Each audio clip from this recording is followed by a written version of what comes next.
Hello छात्र, खास करके मैं 10वीं के छात्र के लिए यह वीडियो बनाया है। अधिकतर कक्षा 10वीं के बाद छात्र भटक जाते हैं और अपने विषय का सही चुनाव नहीं कर पाते हैं। उन्हें 10वीं के बाद क्या क्या करना चाहिए, क्या नहीं करना चाहिए, इन सभी सवालों का जवाब इस वीडियो में मैंने देने की कोशिश की है। आप इसके शुरू से अंत तक ज़रूर देखें और अपने 10वीं के बाद के करियर ऑप्शन का चुनाव करें। देखिए, होता क्या है कि कक्षा 10वीं के बाद क्या करें, अच्छी पढ़ाई और उसके बाद अच्छी नौकरी और अच्छा करियर किसे पसंद नहीं होता है। हर कोई अपना अच्छा भविष्य के लिए अच्छे सपने देखता है। ऐसा ही हम सब के साथ होता है कि कक्षा 10वीं के बाद हम कौन सा सब्जेक्ट लें। 10वीं के नतीजे आने के बाद एक सामान्य सवाल सा जो हर छात्र के मन में रहता है कि 10वीं के बाद क्या करें। पर जैसे साइंस करें, कॉमर्स करें या आर्ट्स, यह एक आम भ्रम है जो अधिकांश छात्र इसका सामना करना पड़ता है। कुछ क्षेत्र में प्रत्येक क्षेत्र में करियर के बहुत सारे अवसर होते हैं, लेकिन छात्र जो सही रुचि होता है उसे चुनना मुख्य चिंता का विषय होता है। कुछ छात्र तो इस बारे में बहुत स्पष्ट हैं कि वे अपने जीवन में क्या चाहते हैं, लेकिन कई छात्र ऐसे हैं जो अपने करियर के रास्ते को लेकर भ्रमित हैं। कक्षा 10वीं आपके करियर का सबसे महत्वपूर्ण और रुचि वाली क्या होता है कि बच्चे एक दूसरे के देखते हुए कोई कोर्स करते हैं। मैं यहाँ कहूँगा कि आप खुद ही निर्णय लें कि आपको क्या करना है। एक बात हमेशा याद रखिए कि किसी भी के बोलने से करने से कुछ नहीं होगा। हमारी ज़िंदगी में जो करना है वे खुद करना होता है। हमारे माता पिता, भाई बहन और हमारे दोस्त हमें सिर्फ़ एक रास्ता दिखा सकते हैं, उससे रास्ते पर हमें खुद चलना होता है। हम ये नहीं कह रहे हैं कि आप सब कुछ अपने मन से कर लें। हमें यह कह रहे हैं कि एक बार सबसे पूछ कर और सबकी सलाह लेकर कोई फ़ैसला, अंत में वही फ़ैसला ले जो आपको पसंद है। बोलने का तो कहीं कुछ भी बोल देगा, लेकिन आखिरी फ़ैसला आपका होना चाहिए। इसी तरह से क्लास 10वीं के बाद क्या करें और कौन सा सब्जेक्ट लें, किस चीज़ की तैयारी करें, यह भी आपके निश्चित हुआ। 10वीं की परीक्षा के बाद क्या करें, किस सिस्टम का चुनाव करें, क्या मुझे किसी प्रोफेशन कोर्स का चयन करना चाहिए या फिर ट्रेडिशनल विकल्पों की तरफ अपने आप को केंद्रित करना चाहिए, आदि कुछ ऐसे सवाल आपके दिमाग में उठते हैं। वस्तुतः इन प्रश्नों के उत्तर साथ सीधा सीधा संबंध भविष्य में उन अध्ययन और प्रोफेशनल से होता है। इसका मुख्य फोकस इन्हीं दो बातों पर होता है। इसलिए इस दौरान ऐसे प्रश्नों के विषय में सोच कर परेशान होना स्वाभाविक है और ऐसा होना भी चाहिए ताकि आप सही निर्णय। 10वीं के बाद करियर बनाते समय कुछ छात्र गलतियां करते हैं। अक्सर छात्रों को मैंने देखा है कि ये गलतियां वो करते हैं जो उनके दोस्त करते हैं वही करते हैं। ये एक बहुत सामान्य सी गलती है जिसे कक्षा 10वीं के बाद बहुत सारे बच्चे करते हैं और वे भी बिना कुछ जाने समझे। बहुत सारे बच्चे ऐसे सब्जेक्ट ले लेते हैं जो उनके दोस्त ने लिया होता है। वे उनकी देखा देखी या उनके जैसा सब्जेक्ट ले लेते हैं और उनके सबसे बड़ी गलती हो सकती है। आपको वही सब्जेक्ट लेना चाहिए जिससे आप अच्छे हो, जिसमें आप अच्छे हो, जिस सब्जेक्ट में आपका मन लगता हो, ना कि जो आपके दोस्त ने लिया है। अब एक और पॉइंट आता है गलती का, माता पिता और सामाजिक दबाव। बहुत सारे माता पिता पहले से डिसाइड कर लेते हैं हमारा बेटा इंजीनियर बनेगा, डॉक्टर बनेगा, ये बनेगा, फलाना फलाना।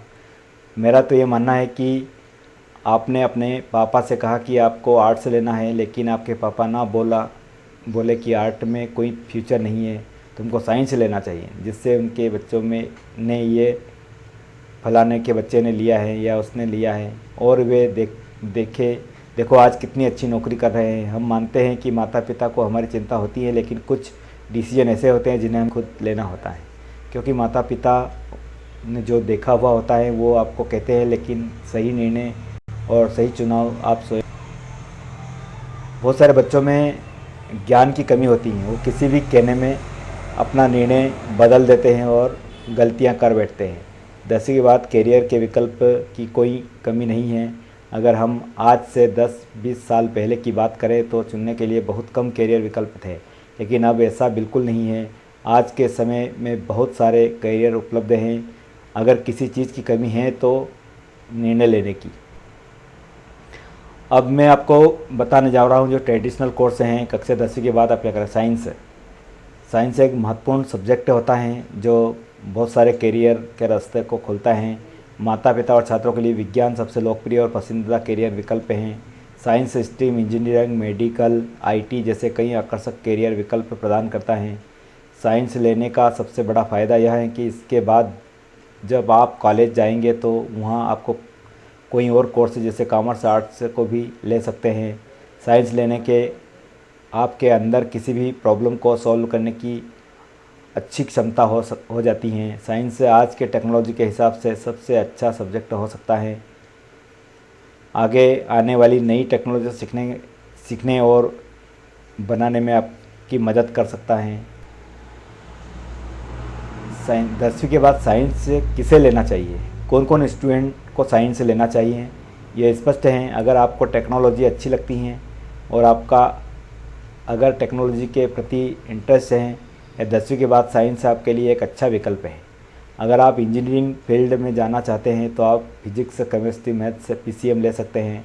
अगर आप मेडिकल फील्ड में जाना चाहते हैं तो आप फिजिक्स, केमिस्ट्री, मैथ्स, बायोलॉजी ले सकते हैं, पीसीबी ले सकते हैं। बहुत से बच्चे होंगे जिन्हें मैथ्स नहीं लेना होगा, वे डॉक्टर बनना चाहते होंगे तो वे फिजिक्स, केमिस्ट्री और बायोलॉजी पीसीबी भी कर सकते हैं। तो ऐसे बच्चों को साइंस लेना चाहिए। अब अगला नेक्स्ट आता है कॉमर्स। कॉमर्स द्वारा सबसे लोकप्रिय करियर सब्जेक्ट है। अगर आपको फाइनेंस, इकोनॉमिक्स जैसे सब्जेक्ट में इंटरेस्ट है तो आप कॉमर्स ले सकते हैं। इसमें आपको बहुत सारे अच्छे करियर ऑप्शन भी मिलते हैं जैसे chartered accountant, CA, company secretary, MBA, investment banking sector, etc. मतलब बहुत सारे ऐसे सब्जेक्ट हैं आपको जो इससे आगे जाकर फ्यूचर बना सकते हैं। आप एक बिजनेस को कैसे पिकअप कर सकते हैं, एक अच्छा नॉलेज ले सकते हैं। कॉमर्स में अच्छा करियर बनाने के लिए आपको अकाउंटेंसी, फाइनेंस, इकोनॉमिक्स का अच्छा नॉलेज होना चाहिए। 10वीं के बाद कॉमर्स किसे लेना चाहिए? अगर आपको अकाउंट और मैनेजमेंट में इंटरेस्ट है तो आपको कॉमर्स लेना चाहिए। अगर आप फ्यूचर में बिजनेस करने का सोचते हैं तो आपको कॉमर्स सब्जेक्ट लेना चाहिए। अगर आप इकोनॉमिक्स और बिजनेस में कुछ अच्छा करना चाहते हैं तो आपको कॉमर्स लेना। तो ऐसे कॉमर्स के लिए भी आगे जाके बहुत सारे फ्यूचर हैं और ये एक अच्छा सब्जेक्ट है। इसे आपको इसके बाद बता है आर्ट्स। आर्ट्स के प्रति आजकल ऐसी अवधारणा बन गई है कि बच्चा आर्ट वाला होता है उसको कम नॉलेज होता है या वो निम्न कैटेगरी का स्टूडेंट होता है जो आर्ट्स लेता है। मेरा यह मानना है ऐसा नहीं है। आज के ज़माने में आर्ट्स सब्जेक्ट की मांग कुछ कम नहीं है। जितने ज़्यादा बच्चे सब्जेक्ट लेते हैं उन्हें सब ज़्यादा स्कोप आर्ट्स में मिलता है। आर्ट्स में कैरियर एक बहुत अच्छी चॉइस हो सकती हैं। इसमें बच्चे को अच्छी चीज़ें मिल सकती हैं। इस सब्जेक्ट को लेकर आप जर्नलिस्ट, पत्रकार बन सकते हैं, लैंग्वेज वाला बन सकते हैं, हिस्ट्री बन सकता है, साइकोलॉजी, ईटीसी आदि करियर बना सकते हैं। और आईएएस, आईपीएस जितने भी ये जॉब्स हैं इस बन सकते हैं। 10वीं के बाद आर्ट्स किसे लेना चाहिए? एक ये भी निर्णय लेने में बड़ी समस्या होती है। अगर आप ऐसे स्टूडेंट हैं जो किसी बहुत ही क्रिएटिव सोच रखते हैं और मानवता के बारे में सोचते हैं तो आपको आर्ट्स लेना चाहिए। मानव समाज सेवा करना है तो आपको आर्ट्स लेना चाहिए। आर्ट्स में 10वीं के बाद बहुत सारे करियर ऑप्शन होते हैं जिन्हें आप कर सकते हैं, जिन्हें सरकारी नौकरी जैसे आईपीएस, आईएएस जैसे जॉब पाने के सपने भी आर्ट्स पूरा करता है। तो आर्ट्स बहुत अच्छा सब्जेक्ट है। आप उसे यदि आप 10वीं में इन ट्रेडिशनल कोर्सों के अलावा भी कुछ करना चाहते हैं तो कर सकते हैं। 10वीं के बाद बहुत सारे डिप्लोमा कोर्स होते हैं और छोटे छोटे व्यावसायिक पाठ्यक्रम होते हैं, वो भी आप कर सकते हैं। यदि आप 10वीं के बाद आगे पढ़ाई नहीं करना चाहते हैं और 2-3 साल बाद कंपनी में काम करना चाहते हैं तो आपको पॉलिटेक्निक डिप्लोमा में एडमिशन ले सकते हैं। इस डिप्लोमा के माध्यम से आप कई क्षेत्र में काम कर सकते हैं, प्रशिक्षण ले सकते हैं और उत्तीर्ण करने के बाद भी निजी या सार्वजनिक कंपनी में काम करने के योग्य हो जाते हैं। पॉलिटेक्निक डिप्लोमा धारकों को भारतीय रेलवे में भी प्राथमिकता दी जाती है, इसलिए सरकारी नौकरी के दरवाजे भी आपके लिए हमेशा के लिए खुले रहते हैं। पॉलिटेक्निक डिप्लोमा एक बहुत अहम डिप्लोमा होता है। इसके बाद 10वीं के बाद आप व्यावसायिक पाठ्यक्रम में आईटीआई भी कर सकते हैं। बहुत सारे बच्चे आईटीआई की ओर जाते हैं और अच्छा भी है क्योंकि वो रोज़गार उन्मुखी पाठ्यक्रम होता है। आईटीआई इंडस्ट्रियल ट्रेनिंग इंस्टीट्यूट यानी औद्योगिक प्रशिक्षण संस्थान। के द्वारा इस कोर्स को कराया जाता है।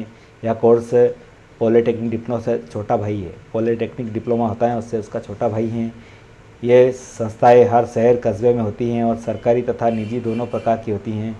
इसलिए कोशिश करें कि आप किसी भी सरकारी ITI संस्था में ही प्रवेश लेकर प्रशिक्षण प्राप्त करें। ITI कोर्स की अवधि 6 माह से लगाकर 2 साल तक की होती हैं। यदि आप 2 साल का ITI कोर्स कर लेते हैं तो आप 12वीं के समकक्ष भी माने जाते हैं, क्योंकि 12वीं करने की अलग से आवश्यकता नहीं होती है। तो ये बहुत सारे छोटे मोटे हैं 12वीं के बाद। इसके साथ ही दोस्तों मैं बताना चाहूँगा आपको कि बहुत सारे स्टूडेंट 10वीं के ट्रेडिशनल कोर्स को छोड़कर व्यावसायिक पाठ्यक्रम भी कर सकते हैं। इसमें लड़कियों के लिए BT वेलनेस है, फिजिकल एजुकेशन है, IT है।